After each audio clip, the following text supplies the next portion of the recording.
Financial planning ఎలా చేసుకోవాలి, ఎక్కడ డబ్బుల్ని ఇన్వెస్ట్ చేస్తే మంచి రిటర్న్స్ వస్తాయి, మ్యూచువల్ ఫండ్స్ పై వెబినార్ ఈ నెల 19-20న. Hello guys, welcome back to I dream media. ఈరోజు మనతో ఉన్నారు సర్టిఫైడ్ ఫైనాన్షియల్ ప్లానర్ అయిన మాధవిరెడ్డి గారు. మ్యామ్తో మాట్లాడదాం. Hi ma'am. హలో అండి మ్యామ్, టుడే ఎపిసోడ్లో సింపుల్గా నేను ఐపీఓస్ గురించి మాట్లాడాలనుకుంటున్నాను, మిమ్మల్ని అడగాలనుకుంటున్నాను. బేసిక్గా ఐపీఓ సక్సెస్ రేషియో ఏ విధంగా ఉంది, అంటే హోండా ఐపీఓ కానీ ఇలాంటివి వస్తున్న ఈ టైం సిచ్యువేషన్స్లో ఐపీఓస్ గురించి మీ వ్యూ. అంటే మనం అన్ని ఐపీఓస్ గురించి మనము చెప్పలేం కానండి, బట్ పెద్ద ఐపీఓస్ ఎప్పుడైతే ఒక 10,000 crore అబౌవ్ ఐపీఓస్ వాళ్ళ పబ్లిక్ ఇష్యూతో వస్తున్నారో డెఫినెట్గా అది అటెన్షన్ అయితే తీసుకుంటుంది.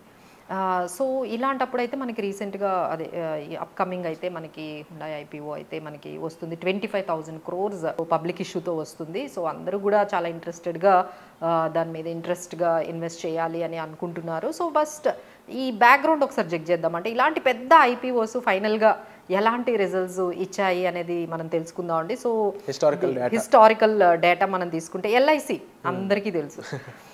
సో 21,000 crores వచ్చిందండి. అప్పట్లో ఇది one of the biggest IPO అప్పుడు. కానీ ఇప్పటికీ కూడా వాళ్ళు ఇష్యూ ప్రైస్కి 2% తక్కువలోనే ఉంది. అలానే మనకి పేటిఎం అందరికీ తెలుసు, చాలా లాస్ అయ్యారు పేటిఎంలో.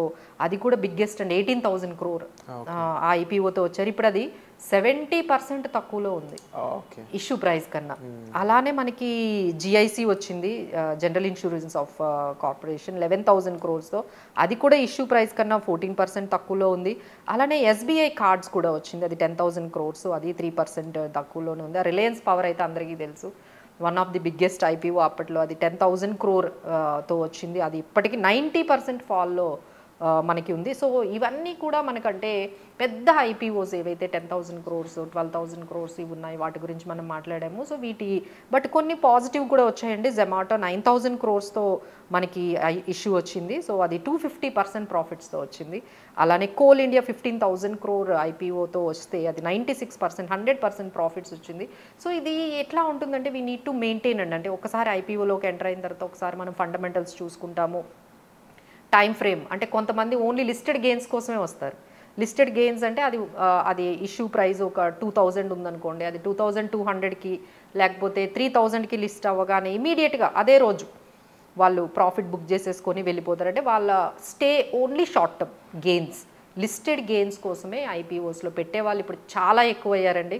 సో అందుకనే మనకి యాక్షన్ అంతా ఈ స్టాక్ మార్కెట్ సెకండరీ మార్కెట్ నుంచి యాక్షన్ అంతా కూడా ప్రైమరీ మార్కెట్కి వచ్చేసిందండి. అంటే చాలా వరకు మనీ అనేది ఐపీఓ మార్కెట్ ఎస్పెషల్లీ ప్రైమరీ మార్కెట్లోకి ఫ్లో అవుతోంది. అది మనకి ఎవిడెంట్గా కనిపిస్తుంది. అప్పట్లో ఎప్పుడో ఒకసారి ఒక మంత్కి ఒక ఐపీఓ వచ్చేది, ఇప్పుడు every month we are seeing huge IPOs are coming and they are collecting lot of money lot of funds from the public. ఈ టైంలో చాలా జాగ్రత్తగా ఉండాలండి, ఒక స్ట్రాటజీతో అయితే రావాలి. సో లైక్ మీరు లాంగ్ టర్మ్గా ఉండాలనుకుంటున్నారా, లేదు లిస్టెడ్ గెయిన్స్ కోసం ఒక 15 days అంటే లేకపోతే 1 month మీరు మనీ పెట్టిన తర్వాత కొంచెం ప్రాఫిట్ వస్తే ప్రాఫిట్ తర్వాత వెళ్ళిపోదాం అనుకుంటున్నారా? అది ప్రాఫిట్ మేకింగ్ గురించి మాట్లాడాల్సిన విషయం వస్తే ఇనిషియల్ పబ్లిక్ ఆఫర్ ఇచ్చాక ఎటువంటి రీజన్స్ ఇంపాక్ట్ చేస్తే అది కింద కనపడిపోవడానికి లేదంటే పైకి పెరగడానికి? డిమాండ్ అంటే ఇప్పుడు when there is huge demand and there is less supply of shares ఉన్నాయనుకోండి, అంటే మీకు అందరికీ ఐపీఓలో షేర్స్ అలొకేట్ అవ్వవు కదా. సో మీరు ఇప్పుడు వాళ్ళకి చాలా వరకు అంటే 10 times 50 times కూడా 400 times 300 times కూడా వాళ్ళ సబ్స్క్రిప్షన్ చేసుకున్న వాళ్ళు ఉంటారు. అంటే వాళ్ళకి 6,000 crores కావాలి అంటే వీళ్ళు 50,000 crores ఇస్తున్నారు. అదే జరుగుతుంది రీసెంట్ టైంలో. వాళ్ళు ఆఫర్ చేసిన దానికన్నా హెవీ నెంబర్ ఆఫ్ టెండర్స్ వచ్చినట్టు వస్తున్నాయి. సో ఎక్కువ వచ్చింది అనుకోండి, డెఫినెట్లీ దానికి డిమాండ్ ఉన్నట్టే కదా. Of course. సో అది ఒక మనము ఇండికేటర్గా తీసుకోవచ్చు. ఓహో ఇంత డిమాండ్ ఉంది అంటే డెఫినెట్గా అది లిస్టింగ్ గెయిన్స్ ఇస్తుంది. బట్ ఇన్ అదర్ వే అది స్కామ్ కింద మారిపోతుంది కదా. అవునండి. అంటే దీంట్లో ఏంటంటే like availability of the like shares బట్టి మనకి సప్లై అండ్ డిమాండ్ ఒకటి ఉంటుంది. ఆ తర్వాత మనకి ఏంటంటే వీళ్ళు ఇచ్చిన ప్రైజ్ ఎక్కువకుందా తక్కువకుందా. If it is people think like this is very huge what they are offering. Example మీ కంపెనీ వాల్యూషన్ ప్రకారం 1,000 ఉంది, బట్ మీరు ఆఫర్ చేస్తున్న ప్రైస్ 2,000. సో 1,000 వాల్యూ ఉన్నది మీరు 2,000కి ఇస్తే ఎంతమంది కొనుక్కుంటారు? So these are all valuations కూడా మనకి కొంచెం అంటే వాళ్ళ ఎక్స్పెక్టేషన్స్కి వీళ్ళు పెట్టిన ఆఫర్ చేస్తున్న ప్రైస్కి ఎప్పుడైతే గ్యాప్ వస్తుందో then definitely we can see some fall. So ఈ వాల్యూషన్స్ అన్నీ కూడా చాలామంది చెక్ చేసుకునే ఇన్వెస్ట్ చేస్తూ ఉంటారు. కొంతమంది ఏంటంటే లాంగ్ టర్మ్ వ్యూతో వెళ్ళిన వాళ్ళు ఉంటారు. సో మేబీ ఇనిషియల్లీ మీకు కనిపించే జొమాటో ఉందనుకోండి, ఇనిషియల్లీ చాలా డ్రాగ్ అయింది, బట్ ఆ తర్వాత మళ్ళీ పికప్ అయింది. సో లైక్ దట్ ఆ కంపెనీ ఇంకా మనం ఆ ఒక్క ఇన్సిడెంట్తోనే వెళ్ళలేము. We have to travel with the company if you are a long term investor with the company. So వాళ్ళ క్వార్టర్లీ రిజల్ట్స్ ఇమీడియట్గా వాళ్ళు బిజినెస్ ఎలా చేస్తున్నారు, ఈ తీసుకున్న మనీతో వాళ్ళ ఎక్స్పాన్షన్ ఎలా చేశారు, ఇవన్నీ కూడా మనకి మ్యాటర్ అవుతాయండి. బట్ షార్ట్ టర్మ్ గెయిన్స్ కోసం వచ్చే వాళ్ళకైతే ఇవన్నీ మ్యాటర్ కాదు. జస్ట్ వాళ్ళు 1 మంత్ కోసం వచ్చేస్తారు, ఇన్వెస్ట్ చేస్తారు, ప్రాఫిట్ గెయిన్స్ వచ్చేస్తాయి, వాళ్ళు వెళ్ళిపోతారు. బట్ ఎవరైతే లాంగ్ టర్మ్ ఉన్నారో వాళ్ళైతే కొంచెం they have to do certain kind of analysis అయితే చేసుకోవాలండి.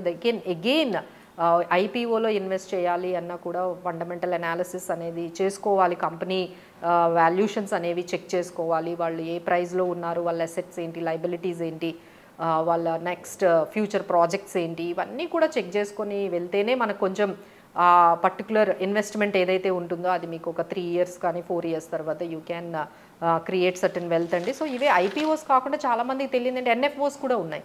అంటే న్యూ ఫండ్ ఆఫర్స్ అంటారు. అంటే మ్యూచువల్ ఫండ్స్లో కూడా ఐపీఓ లాగానే కొత్త ఫండ్స్ మార్కెట్లోకి వస్తూ ఉంటాయి అన్నమాట. ఈ ఐపీఓస్లో ఏంటంటే ఒక్కొక్క షేర్ ప్రైస్ ఒక్కొక్కటి డిక్లేర్ చేసుకుంటారు. బట్ ఎన్ఎఫ్ఓలో మీకు ఏదొచ్చినా 10 రూపీసే ఉంటుంది. ఏ స్కీమ్ అయినా ఒక యూనిట్ వాల్యూ 10 రూపీస్ ఉంటుంది అనమాట. సో ఇలాంటివి ఇప్పుడు మార్కెట్లో అప్కమింగ్ మనం నెక్స్ట్ మంత్ వరకు చూసుకుంటే ఎస్బీఐ వాళ్ళది నిఫ్టీ ఇండియా కన్జంప్షన్ ఫండ్ ఒకటి ఉందండి, గ్రో ఓల్డ్ ఈటీఎఫ్ ఫండ్ ఉంది, నిఫ్టీ మిడ్ క్యాప్ 150 పిఎన్బి వాళ్ళది ఉంది, మోతీలాల్ ఓస్వాల్ డిజిటల్ ఫండ్ ఉంది, మియర్ అసెట్ నిఫ్టీ 50 ఫండ్ ఒకటి ఉంది, కొటెక్ వాళ్ళది ఎంఎన్సీ ఫండ్ ఉంది. ఇలా మార్కెట్లో చాలా ఎన్ఎఫ్ఓస్ వస్తూ ఉంటాయి, ఐపీఓస్ వస్తూ ఉంటాయి. మిమ్మల్ని ఇంకెంకో కన్ఫ్యూజన్ అనేది మీకు కన్ఫ్యూజ్ అయితే క్రియేట్ చేస్తూ ఉంటాయండి. So you need definitely an expert advice, లేకపోతే ఎవరినైనా అనాలిసిస్ట్ కానీ లేకపోతే మీకున్న గోల్స్కి. అంటే ఈ ఎన్ఎఫ్ఓ ఎవరికి సూట్ అవుతుంది అనేది నా క్వశ్చన్ ఇప్పుడు. అవునండి, అదే ఎన్ఎఫ్ఓస్ అనేది ఏంటంటే మ్యూచువల్ ఫండ్స్లో డిఫరెంట్ థీమ్స్తో వస్తూ ఉంటాయి. మీకు ఆ థీమ్ అనేది మీ పర్సనల్ ఫైనాన్సెస్ గోల్స్కి సెట్ అవుతుంది అంటేనే వెళ్ళాలండి. అంటే వచ్చిన ప్రతి ఐపీఓకి వెళ్ళాలి, వచ్చిన ప్రతి న్యూ ఫండ్ ఆఫర్లో ఒక ఫండ్ కొత్తగా స్కీమ్ వస్తుంది అది పెట్టేయాలి, ఇది కొంచెం తగ్గించుకోవాలండి. చాలామంది తెలియక వచ్చిన ప్రతి ఐపీఓలోకి వెళ్ళడము లేకపోతే వచ్చిన ప్రతి కొత్త ఎన్ఎఫ్ఓలోకి వెళ్ళాల్సిన అవసరం లేదు. మనకి నిజంగా ఆ థీమ్ అనేది మనకి సూటబుల్ అవుతుంది మన పర్సనల్ ఫైనాన్షియల్ గోల్స్కి అనుకుంటేనే మీరు వెళ్ళండి. Otherwise stay out of it when it is not suitable to you. And thank you so much ma'am. ముఖ్యంగా ఏ టైంలో ఎంటర్ అవ్వాలో కాదు, ప్రాఫిట్ మేకింగ్ అన్నప్పుడు ఏ టైంలో బయటకు వెళ్ళాలి, ఎగ్జిట్ కూడా చాలా ఇంపార్టెంట్ అండి. అంటే ప్రాఫిట్ వచ్చినప్పుడు ఎప్పుడు బుక్ చేసేసుకొని మనం వెళ్ళిపోవాలి, లేకపోతే లాసెస్లో ఉండేటప్పుడు కట్ చేసుకొని ఆ లాసెస్ని తొందరగా బయటకు ఎప్పుడు వచ్చేయాలి. ఆ ఎంట్రీ అనేది చాలా ఈజీ అండి, but exit really makes you very much confuse and very much panic. So for that you really need a people who can give you the right guidance. Very true ma'am. And తప్పకుండా ఇలాంటి information ఇలాంటి knowledge మీరు సొంతం చేసుకోవాలనుకున్నట్లయితే మీరు డైరెక్ట్గా మ్యామ్ని consult చేయొచ్చు. మీరు చేయాల్సిందల్లా డిస్ప్లే అవుతున్న నెంబర్స్ కాల్ చేసి పర్సనల్ అపాయింట్మెంట్ బుక్ చేసుకోవడం. సో అండ్ అప్కమింగ్ వెబినార్స్ కోసం కూడా మీరు డిస్ప్లే అవుతున్న నెంబర్స్ కాల్ చేసి మీ యొక్క డీటెయిల్స్ అనేవి మీరు ఇచ్చి తెలుసుకోవచ్చు. అండ్ వచ్చే ఎపిసోడ్లో మళ్ళీ కలుద్దాం. Thanks again ma'am. Thank you.